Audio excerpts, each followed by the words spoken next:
மிதுன ராசி அன்பர்களே, மிதுனம் அப்படின்னா வெற்றியினுடைய ஒரு மறுபக்கமாக இருக்கக்கூடிய ஒரு ராசி. மிதுனம் தொட்டதெல்லாம் தொடங்கும், தொட்டதெல்லாம் வெற்றியாகும். அப்படி ஒரு அற்புதமான ராசி இந்த மிதுன ராசி. ஆனால் ஒரு சில காலகட்டங்கள்னால கடந்த சில நாட்களாக உங்களுக்கு ரொம்ப ஒரு கஷ்டம்தான் அதிகமாக மிஞ்சிச்சு. எது பண்ணாலும் ஒரு சாட்டிஸ்ஃபேக்ஷனே இல்லை சார் அப்படின்னு நீங்கள் நிறைய பேர் பேசியிருப்பீங்க. சார் ஒரு தொழில் தொடங்கலான்னு ஆரம்பித்தேன், அதெல்லாம் நல்ல வரவேற்பே கிடைக்கல, நல்ல ஒரு லாபம் கிடைச்சின்னா கொஞ்சம் சந்தோஷமாக இருக்கும் அப்படின்னு வெயிட் பண்ணிகிட்டு இருப்பீங்க. ஒரு லேண்ட் வாங்கலாம்னு நினைக்கிறேன், ஆனால் கையில் காசு இல்லை சார், கொஞ்சம் கடனே நிறைய இருக்குது, அந்த கடன்லாம் எப்போ அடைப்புன்னு தெரியல அப்படின்னு இருக்கும். கடனும் சரியாகி நிறைய லாபமும் வரக்கூடிய ஒரு அற்புதமான காலகட்டம் வரக்கூடிய நேரம் தற்போது. இது நான் இப்போ சொல்லக்கூடியது மிதுன ராசியில் இருக்கிற 100% பேத்துக்கும் கிடையாது, 50% பேத்துன்னு கூட வச்சுக்கலாம். ஏன்னா இப்போ நம்ம சொல்கிறது பொது பலன். தனிப்படையான ஜோதிடம் பார்த்தீங்க அப்படின்னா தான் உங்களுக்கு என்ன ஏதுங்கிறது தனித்தனியாக தெரியும். உங்களுக்கு எப்படி பார்க்கணும், உங்களுடைய தசா புத்தி, உங்களுடைய நட்சத்திரம், உங்களுடைய லக்கினம், உங்களுடைய ராசி, உங்களுக்கு கூட பிரயாணிக்கக்கூடிய மற்ற ராசிகள், நீங்கள் பிறந்த தேதி, பிறந்த ஊர், பிறந்த நேரம் எல்லாத்தையும் கால்குலேட் பண்ணி இப்போ ஆக்சிஸ் எந்த பக்கம் இருக்குது, ஒரு கிரகத்தினுடைய ஆக்சிஸ் எந்த பக்கம் இருக்குது அப்படிங்கிறத வச்சு தான் உங்களுக்கு வந்து கணிக்க முடியும். எந்த கிரகம் எதன் பார்வையில் பார்க்கின்றது, அதுதான் ஒரு மெயின். ஸோ இந்த மாதிரி கணிக்கும் போது தான் உங்களை வந்து அக்யூரேட்டாக நம்ம வந்து சரி பண்ண முடியும். அவ்வளோ அக்யூரேட்டாக நம்ம வந்து சரி பண்ண முடியும். இந்த அக்யூரேட் எதுக்கு யூஸ் ஆகுது அப்படின்னா, நீங்கள் அடுத்து என்ன செய்யணும் செய்யக்கூடாதுங்கிற 100% தெளிவாக கால்குலேட் பண்ணுறதுக்கு யூஸ் ஆகுது. ஸோ இப்போ நீங்கள் உங்களுக்கு வந்து நிறையா பேருக்கு ஃபோன் மூலமாக நாங்கள் பேசுகிறோம் அப்படின்னு கேட்குறீங்க. சார் கீழே ஃபோன் நம்பர் கொடுத்துருக்கேன். எந்த விஷயமா இருந்தாலும் சரி க்ளீனாக அக்குவேர் ஆணிவேராக நாங்கள் வந்து சொல்லிடுவாங்க. பிரபல ஜோதிடர் இருக்கார், நிறைய அரசியல் பிரமுகர்களும் ஜோதிடர்களும், அது மட்டும் இல்லாமல் சினிமா துறையில் இருக்கிறவங்களும் ஜோதிடம் பார்க்கக்கூடியவர், நிறைய ஜோதிடர்களுக்கு ஆசான். அதனால தான் ஜோதிடர்களே இவங்க வந்து சந்திக்கிறாங்க, கிளாஸ் எடுத்துக்கிறாரு, அதனால் கிளாஸில் வந்து எல்லாமே அட்டன் பண்ணிக்கிறாங்க. ஸோ இந்த அளவுக்கு இருக்கக்கூடிய ஒரு ஜோதிடர் நம்பர் தான் கொடுத்துருக்கேன். எந்த தகவலாக இருந்தாலும் ஃபோன் மூலமாக நீங்கள் சரி பண்ணிக்கலாம். எந்த வகையான பிரச்சனையாக இருந்தாலும் சரி பண்ணி கொடுத்துருவார். திருமணம், காதல், வசியம், குழந்தை இல்லாதவங்களுக்கு குழந்தை, திருமணமாகாதவங்களுக்கு திருமணம் ரெடி பண்ணி வைக்கிறது, தொழிலில் வியாபாரத்தில் அவ்வளோ ஆப்டாக அருமையாக வருமானத்தை அதிகப்படுத்துறதுக்கு பயங்கரமான விஷயங்கள் எல்லாமே கொடுப்பார். ஸோ இந்த விஷயங்கள்லாம் உங்களுக்கு வேணும் அப்படின்னா கீழே நம்பரை கான்டாக்ட் பண்ணி நீங்கள் வந்து பேசி தெரிஞ்சுக்கலாம் அந்த ஃபோன் நம்பர் மூலமாகவே. இந்த மிதுன ராசியோட பொது பலன்களை பார்த்துடலாம். மிதுன ராசியோட பண்புலன்களை அதுக்கு முன்னாடி நான் சொல்லிடுறேன். இந்த மிதுன ராசிக்காரர்கள் 100 பேர் இப்போ இருக்காங்க அப்படின்னா அதில் மிதுன ராசிக்காரர்கள் யார் அப்படின்னு தனிப்படையாக தெரிஞ்சிடும். அந்த மாதிரி ஒரு தனித்துவமான ராசி இந்த மிதுன ராசி. கல்வி, செல்வம் எல்லாத்துலேயும் ஒரு மேலோங்கிய ராசி. சார் கல்வியெலாம் அவ்வளோ வராது, நீங்கள் சொல்கிற அளவுக்குலாம் ஒன்றும் இல்லையே அப்படிம்பீங்க. சார் கல்வின்னா நீங்கள் வந்து 100% எப்படி ஃபஸ்ட் ரேங்க் ஹோல்டர்னு சொல்ல முடியாது. அறிவில் உங்களை அடிச்சுக்கிறதுக்கு ஆள் இல்லை. சார் நீங்கள் சொல்கிறது கொஞ்சம் வஞ்ச புகழ்ச்சி மாதிரி இருக்குது அப்படின்னு நிறைய பேர் சொல்லுவீங்க. அதெல்லாம் ஒன்றும் கிடையாதுங்க. நீங்கள் திங்க் பண்ணுற மாதிரி இன்னொரு ஆள் திங்க் பண்ண மாட்டான். நீங்கள் ஒரு சைலண்ட் கில்லர். மிதுன ராசிக்காரர்கள் ரொம்ப வைலண்ட்டாலாம் பிஹேவ் பண்ண மாட்டாங்க. Silent killer. சைலண்ட்டாக போய் ஒரு விஷயத்தை சாதிச்சுட்டு சைலண்ட்டாக அசாமல் வந்துடுவார். அந்த மாதிரி ஒரு அருமையான ஆள் இவர். அது மட்டும் இல்லாமல் தொழில் ரீதியாகவும் சரி, இல்லை ஏதாவது ஒரு விஷயத்தில் வந்து இவங்க ஈடுபடுறாங்க அப்படின்னா இவங்களை அடிச்சுக்கிறது போட்டியே கிடையாது. போட்டிகள் எத்தனை இருந்தாலும் இவங்களுக்கு ஒரு தனி ஸ்டைல், தனி விஷயம். எவ்வளோ ஒரு பிரச்சனை இருந்தாலும் உள்ளே போய் அப்படி பூந்து வெளியே வந்துடுவார். ஆனால் இவர் தான் மிதுனராசிக்காரராக என்ன அமுங்கமுன்னு உட்காந்துட்டுருக்கிறாரு அப்படிம்பாங்க. ஒன்றுமே தெரியாத மாதிரி உட்காந்துட்டு இருக்கிறாரு அப்படிம்பாங்க. ஆனால் இவர் பண்ண வேலையெல்லாம் பயங்கரமான வேலைகளாக இருக்கும். அந்த மாதிரி தான் இந்த மிதுனராசிக்காரர்கள் ஒரு ஆப்டான ஒரு ஆளாக அமைவார். இந்த மிதுனராசிக்காரர்களை பொறுத்த வரைக்கும் அவங்களுடைய குழந்தை பருவத்திலேருந்து நிறைய கஷ்டங்களை அனுபவிச்சே வாழ்ந்தவர். எப்படா சந்தோஷம் கிடைக்குன்னு வாழ்ந்துட்டுருக்கிறவர். இந்த எப்படா சந்தோஷம் கிடைக்குன்னு வாழ்ந்துட்டு இருக்கும்போது உங்களுக்கு ஒரு மிகப்பெரிய நன்மையும் அமையுது. என்ன நன்மை? வாழ்க்கையில் மிகப்பெரிய சந்தோஷத்தை அனுபவிக்கக்கூடிய உங்களுக்கு கடவுள் ஒரு வரம் கொடுக்குறார். என்ன வரம்? நீங்கள் நினைத்த விஷயத்தை நினைத்தது போல் நடத்துவதற்கு கடவுளே வந்து இறங்கி வரம் கொடுக்குற ஒரு விஷயம்தான் இப்போ வரக்கூடிய விஷயங்கள். நீங்கள் அதுக்கு எப்படி வழிபடணும்? உங்களுடைய குலதெய்வ வழிபாடு ஃபஸ்ட்டு பண்ணிடணும். ஃபஸ்ட்டு உங்களுடைய குலதெய்வ வழிபாடு. நீங்கள் தொட்ட விஷயம் தொடங்குவதற்கு கடவுள் வந்து உறுதுணையாக இருக்க போகிறார். அதுக்கு நீங்கள் ஃபஸ்ட்டு குலதெய்வ வழிபாடு பண்ணணும். குலதெய்வ வழிபாடு பண்ண உடனே அடுத்து நீங்கள் செய்ய வேண்டிய ஒரே விஷயம் என்ன அப்படின்னா, மிதுன ராசிக்காரர்கள் எப்பொழுதும் வணங்க வேண்டியது கன்னிமார் தெய்வம்னு இருக்கும். கன்னிமார் நீங்கள் கேள்விப்பட்டீங்களா என்னன்னு தெரில. 9 கன்னிமார் 7 கன்னிமார்னு சொல்லுவாங்க ஒவ்வொரு இடத்துல வணங்குறது. நீங்கள் வணங்கக்கூடிய வராகியம்மன் தனியாக வணங்குறீங்க பார்த்தீங்களா, அந்த வராகியம்மன்கிறது கன்னிமாரில் ஒன்றாவே வழிபடக்கூடிய ஒரு தெய்வம். அந்தளவுக்கு எல்லா தெய்வங்களும் சேர்ந்துருக்கிறது அந்த கன்னிமார். கன்னிமார் தெய்வத்தை வணங்கும் போது அதற்காக மல்லிகைப்பூ வாங்கிட்டு வந்து வச்சு அல்லது பட்டு உடுத்தி வணங்குவாங்க. நீங்கள் உங்களோட குலதெய்வ கோயில்களில், உங்களோட கிராமத்து கோயில்கள் எல்லாத்தையும் நீங்கள் வந்து பார்த்துருப்பீங்க. இந்த மிதுன ராசிக்காரர்கள் ஒரு டைம் ட்ரை பண்ணி பாருங்கள். அந்த கன்னிமார் தெய்வம் எங்கேயோ இருந்தது அப்படின்னா அங்கே போய் வணங்கி பாருங்கள். அவ்வளோ நன்மை கிடைக்கும் உங்களுக்கு. அவ்வளோ நன்மை நமக்கு கிடைக்கும். முடிஞ்சால் அந்த இடத்துல ஒரு பொங்கல் வச்சு அந்த கன்னிமார் தெய்வத்துக்கு படையல் போட்டு நீங்களும் அந்த உணவை வாங்கிட்டு போய் நீங்களும் சாப்பிட்டு பாருங்கள். ஒரு 10 பேருக்கு அன்னதானம் கொடுத்து பாருங்கள். அன்னையிலேருந்து உங்கள் லைஃப் அப்படி டோட்டலாக அப்படி பயங்கரமாக வளர்ந்துருப்பீங்க. ஒரு ஸ்டெப் வளர்ந்துருப்பீங்க சார். நீங்கள் பெரிய வளர்ச்சி அப்போ கிடைக்குதான்னு சொல்ல முடியாது. ஒரு ஸ்டெப் கண்டிப்பாக வளர்ந்துருப்பீங்க.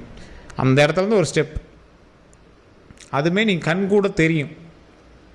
ஒரு சிலருக்கு பேக் அடிச்சிருக்கு அப்படிம்பாங்க. குலதெய்வ கோயிலில் போய் பண்ண சார் பேக் அடிச்சிருக்கு அப்படிம்பாங்க. அது ஏன் அப்படின்னா, குலதெய்வ கோயில்களுக்கு நீங்கள் உடனடியாக டக்குன்னு போய் உங்களுக்கு விருப்பமான மாதிரிலாம் பண்ணக்கூடாது. குலதெய்வ கோயிலுங்கிறது உங்களுடைய முன்னோர்களினுடைய இடம். முன்னோர்களை குளுமைப்படுத்தணும். ஃபஸ்ட்டு அந்த இடத்துக்கு போனீங்கன்னா நீங்கள் வந்து க்ளீன் பண்ணணும், சாமியை க்ளீன் பண்ணணும். உங்களோட கையினால் அந்த இடத்துல தண்ணி ஊற்றி கூட்டணும்.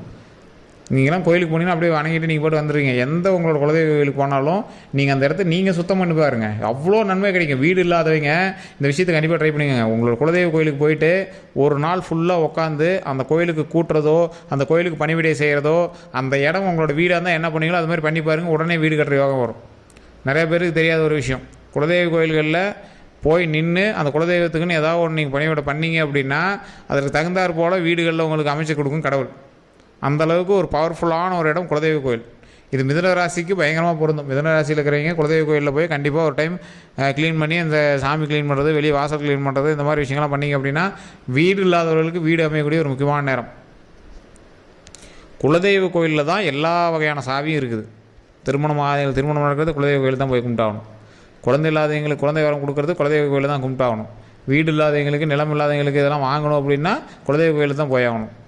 முன்னோர்கள் சாபம் நீங்குவதற்கும் குலதெய்வ கோயிலுக்கு தான் போயாகணும். எல்லா விஷயத்துக்கும் குலதெய்வ கோயில் தான். நீங்கள் திருமணமே நடத்துனீங்க அப்படின்னா உங்களோட குலதெய்வ கோயில் தான் ஃபஸ்ட்டு வரும். பத்திரிகையில் கூட ஐயர் மந்திரம் சொல்லும்போது கூட உங்களோட குலதெய்வம் தான் ஃபஸ்ட்டு கேட்பார். எல்லா இடத்துலையும் குலதெய்வம் தான். ஏன்? உங்களுடைய வளர்ச்சிக்கு முக்கியமாக உறுதுணையாக இருப்பது குலதெய்வம். இதில் முக்கியமாக மிதுன ராசிக்கு ரொம்ப ரொம்ப உறுதுணையாக இருக்கிறது குலதெய்வம் தான். நீங்கள் சொந்த ஊரே வேண்டாம் நீங்கள் வெளியே போனீங்க அப்படின்னாலும் ஏதோ ஒரு வகையில் உங்களுக்கு வந்து சொந்த ஊர் உங்களை ஞாபகப்படுத்துகிற அளவுக்கு உங்களோட குலதெய்வம் வந்து உங்களை அந்த இடத்த நோக்கி பயணிக்க வச்சுட்டே இருக்கும். இது மிதுன ராசிக்கு அதிகமாக பொருந்தும். கல்வி சம்மந்தப்பட்ட விஷயத்தில் மேலோங்கி வரக்கூடிய நேரம், ஆனால் கொஞ்சம் இடமாற்றங்கள் அதிகமாக இருக்கக்கூடிய ஒரு காலகட்டம். அதே மாதிரி குடல் சம்மந்தப்பட்டது, வயிறு சம்மந்தப்பட்டது, இந்த மாதிரி விஷயங்களில் கொஞ்சம் ஜாக்கிரதையாக இருக்க வேண்டிய நேரம். உடல் ரீதியாக, உணவு ரீதியாக கொஞ்சம் கவனமாக இருக்கணும். கவலைப்படுற அளவுக்கு வச்சுக்கூடாது. கொஞ்சம் கவனமாக இருந்தீங்கன்னா கவலைப்பட வேண்டிய அவசியமே இல்லை, சந்தோஷமாக இருக்கலாம். அதே மாதிரி கொஞ்சம் வாக்கிங் எக்ஸசைஸ் தேவை. மன அழுத்தத்தை குறைக்கணும். நல்லா தூங்கி எந்திரிக்கக்கூடிய ஒரு காலகட்டம். நல்லா தூங்கி எந்திரிக்கணும். அதுக்கு வந்து கொஞ்சம் நல்லா தூக்கம் இல்லாமல் நீங்கள் வந்து சுற்றிட்டு இருப்பீங்க. நல்லா ஃபோனுக்கெல்லாம் தூக்கி போட்டு நல்லா தூங்கி எந்திரிச்சு அப்புறமேட்டு காலையில் எழுந்திரிச்சு ஃபோனை நார்மலாக எப்பயும் போல யூஸ் பண்ணுங்கள். அதே மாதிரி தேவையில்லாமல் வாய் கொடுத்து குடும்பத்தில் பிரச்சனைகள் உண்டாகக்கூடாது. குடும்பத்தோடு இணைந்திருக்க வேண்டிய காலகட்டம். குடும்பத்தில் ஏதாவது ஒரு சின்ன சிக்கல்னால் கூட பேசி சால்வ் பண்ணிக்கணும். அதே மாதிரி உங்களுக்கு வந்து வடக்கம் கொஞ்சம் தேவை வரக்கூடிய நாட்களில். ஏன்னா நீங்கள் அதிகமாக பெருசாலாம் திட்டமாட்டீங்க யாரையும். இருந்தாலும் தற்போதைய நிலைமையில் நீங்கள் வந்து கொஞ்சம் யோசித்து பேச வேண்டிய ஒரு காலகட்டம். இன்வெஸ்ட்மெண்ட் போடுறீங்க அப்படின்னா யோசித்து போடுங்க. தற்போதைய நிலைமையில் கொஞ்சம் வெயிட் பண்ணி தான் வாங்க வேண்டியதாக இருக்குது, லேண்டோ இல்லை ஏதோ வீடோ. ஆனால் குறிப்பிட்ட காலம் வரும், அந்த டைமில் உங்களுக்கு குறிப்பிட்ட அமௌண்ட்டுக்கு வந்து லேண்டு வீடு எல்லாமே கிடைக்கும். அப்போ நம்ம வாங்குறது தான். வீடு லேண்டு எல்லாமே வாங்க தான் போகிறோம். அதுக்கு தகுந்த மாதிரி கொஞ்சம் பார்த்து இன்வெஸ்ட்மெண்ட்டை போடுங்க. பார்ட்னரோடு சேர்ந்து தொழில் பண்ணுறீங்க அப்படின்னா தனிப்பட்ட ஜோதிடம் கண்டிப்பாக பார்த்தே ஆகணும். மிதுனத்துக்கு ஓரளவு பார்ட்னர் செட் ஆகுவாங்க, ஆனால் அது யாருங்கிறத பொறுத்து இருக்குது. அதே மாதிரி வாகன ரீதியான விஷயங்களில் கொஞ்சம் கவனம் தேவை. வண்டி வாகனங்களும் கொஞ்சம் பார்த்து போயிட்டு வாங்க. ஹெல்மெட் அணியாமல் வங்கி போகக்கூடாது. ரூல்ஸ் இல்லாமல் வண்டி எடுக்கக்கூடாது. சீட் பெல்ட் போடாமல் இருக்கிறது, வண்டிக்கு இன்சூரன்ஸ் கட்டாமல் எடுத்துகிட்டு சுற்றுறது, ஹெல்மெட் போடாமல் இருக்கிறது, ஒன் வேல கெத்து காட்டுறன்னு வண்டி ஓட்டுறது, ஹெவி ஸ்பீடாக போகிறதுலாம் இந்த இடத்துல கூடவே கூடாது. அதான் சட்டத்துக்கு விரோதமான எந்த ஒரு விஷயத்தையும் நீ செய்யக்கூடாது. அது வண்டியாக இருந்தாலும் சரி, வாழ்க்கையிலையாக இருந்தாலும் சரி, டாக்குமெண்ட்லேயாக இருந்தாலும் சரி, எந்த ஒரு விஷயமா இருந்தாலும் சரி உங்களை தூண்டுவாங்க. தற்போதைய நிலைமையில் சட்டத்திற்கு எதிராக நீங்கள் செயல்படுவது போல் தூண்டுவாங்க. ஒரு ஹெல்மெட்டுக்காக நீங்கள் ஃபைன் கட்ட வேண்டிய நேரம். ஸோ அதனால் நீங்கள் கொஞ்சம் பார்த்து பொறுமையாக எதுவுமே பண்ணிங்க அப்படின்னா ரொம்ப நல்லது. வண்டிக்கு இன்சூரன்ஸ் கட்டாமல் தான் இன்சூரன்ஸ் கட்டுங்க. யார் கேட்க போகிறான்ட்டு ஆர்சி புக்கு அது இதுன்னு எல்லாம் இது பண்ணிகிட்டு இருக்காதிங்க. ஒரு டாக்குமெண்ட் ரீதியாக நீங்கள் ஃபேமிலிலேயும் சரி, டாக்குமெண்ட் ரீதியாக எந்த ஒரு விஷயம் பண்ணாலும் சட்டத்துக்கு விரோதம் இல்லாமல் பண்ணிங்க அப்படின்னா உங்களுக்கு நல்ல காலகட்டம். ஸோ உங்களை தூண்டுறதுக்கான வாய்ப்புகள் இருக்குது. பரவாயில்ல, அது யார் என்ன சொல்கிறா நீ பண்ணு அப்படிம்பாங்க, நீ இறங்க விளையாடு கபிலா அப்படிம்பாங்க. ஸோ அதெல்லாம் நீங்களாம் கவலைப்படாதீங்க. பார்த்து ஒரு 10 ரூபா அதிகமாக செலவானாலும் கவர்மெண்ட் ரூல்ஸோடு நீங்கள் எதுவுமே பண்ணுங்கள். உங்களை யாரும் கேள்வி கேட்காத மாதிரி நீங்கள் நடந்துங்க. ஏற்கனவே நீங்கள் வந்து யாரும் மற்றவங்க கேள்வி கேட்கக்கூடாதுன்னு வாழக்கூடிய ஒரு ஆள். உங்களை தூண்டுறதுக்குலாம் நிறைய ஆள் இருக்காங்க, உங்களுக்கே தெரியும். ஸோ அந்த மாதிரி விஷயத்தை கொஞ்சம் கவனம் செலுத்துனீங்க அப்படின்னா போதுமானது. மற்றபடி எல்லாமே பாசிட்டிவாக இருக்குது, நல்லதாக இருக்குது. கல்வி, செல்வம் எல்லாத்துலேயும் தலை வளர்ந்து வரக்கூடிய ஒரு காலகட்டம். அதனால் கொஞ்சம் பார்த்து பொறுமையாக எதுவுமே பண்ணுங்கள். வரக்கூடிய காலகட்டம் அருமையான காலகட்டமாக அமைய போகுது. கன்னிமார் தெய்வத்தை வணங்குங்க. ஓம் கன்னிமார் தெய்வமே போற்றின்னு வணங்குங்க, ரொம்ப நல்லது. அந்த கன்னிமார் தெய்வத்துக்கு நான் சொன்ன மாதிரி படையல் போட்டு வணங்கி வழிபடுங்க, ரொம்ப ரொம்ப நல்லது. இது கண்டிப்பாக ஒரு 3 டைமாவது கமெண்ட் செக்ஷனில் பார்த்துருங்க. ஓம் கன்னிமார் தெய்வமே போற்றி, ஓம் கன்னிமார் தெய்வமே போற்றி, ஓம் கன்னிமார் தெய்வமே போற்றி அப்படின்னு வழிபட்டுட்டு கண்டிப்பாக இதை வந்து நீங்கள் உங்களோட வீடுகளையும் சொல்லி பாருங்கள், மிகப்பெரிய நன்மை கிடைக்கும். இந்த வீடியோ பிடிச்சா லைக் பண்ணுங்கள், உங்களோட நண்பர்கள் பகிருங்க. இதை நம்ம சேனல் சப்ஸ்கிரைப் பண்ணாமல் தான் சப்ஸ்கிரைப் பண்ணுங்க, பக்கத்தில் பெல் பண்ண மறக்காமல் ப்ரெஸ் பண்ணிக்கோங்க. அதே மாதிரி உங்களோட நண்பர்களுக்கு இதை பகிர்ந்து முடிஞ்சால் பகிர சொல்லுங்கள் எல்லாருக்குமே. எல்லோருக்கும் நன்றி நண்பர்களே.